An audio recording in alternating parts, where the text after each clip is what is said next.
नमस्कार. केडीएमसी निवडणुका सुरू झाल्यात. कोणाची सत्ता येणार, कोण मारणार बाजी, काय आहे लोकांचं मत, ऐका जिल्हा वार्ताने सुरू केलेल्या नवीन क्या बोलती पब्लिक सेगमेंट मधून. आज आपण आलो आहोत ठाकुर्लीमध्ये. चला जाणून घेऊया इतकरच्या लोकांचे मत या निवडणुकीबाबत. राजकारण हा एकदम आता म्हणजे फालतू विषय झालेला आहे. आता राजकारण राहिलेलं नाही समाजात. राजकारणी हे कोणीच काही राहिलेलं नाही. आता फक्त लोकांना सत्ता पैसा याची भूक आहे. सेवेचं कोणाकडे काही घेणं देणं नाहीये. सेवा कोणाला करायला नको. कोणी उठतो इकडून तिकडे जातो, तिकडून इकडे येतो, त्याला काही घेणं देणं नसतो. त्याला फक्त सत्ता पाहिजे. रडारड करतात ते फक्त सत्तेसाठी, मारामाऱ्या करतात ते फक्त सत्तेसाठी.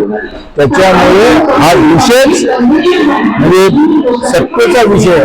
आणि सत्ता कोणाची येणार, आता कोणाची येणार त्यापेक्षा असं आहे की एकदा सत्ता लोकांची येऊ द्या. सगळ्या मूर्ख राजकारण सत्ता जर लोकांची आली तर बरं होईल. कारण काही राहिलेलं नाही. विकास काम ही सगळी बाजूला राहिलेली आहे. फक्त सत्ता सत्ता सत्ता. आणि मग मला कोणाही पक्षाबद्दल आक्षेप नाही.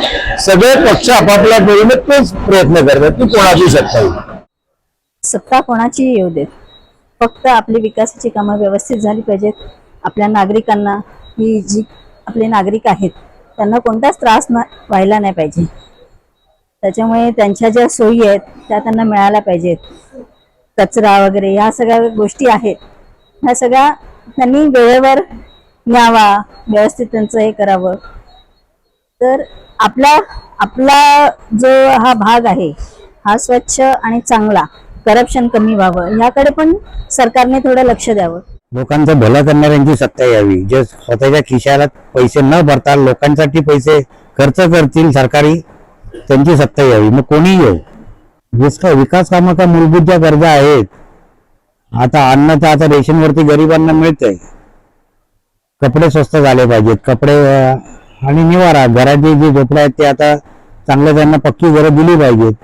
सत्ता अशी यावी की जे लोकांसाठी, आम्हाला रोजच्या याच्यामध्ये ना ट्रेनच्या याच्यामध्ये एवढा प्रॉब्लेम्स आहे ते कोणीच लक्ष देत नाही. एवढे ऍक्सिडेंट होतात, एवढी सकाळी ट्रेन अर्धा तास लेट असते, तर किती लोक पडतात, कोणीच बघत नाही. आता किती सत्ता आहे, काम करतात सगळ्या सत्ता, पण आम्हाला खूप त्रास आहे त्याचा. तर असं यावं की ज्यांनी खरंच काम करावं.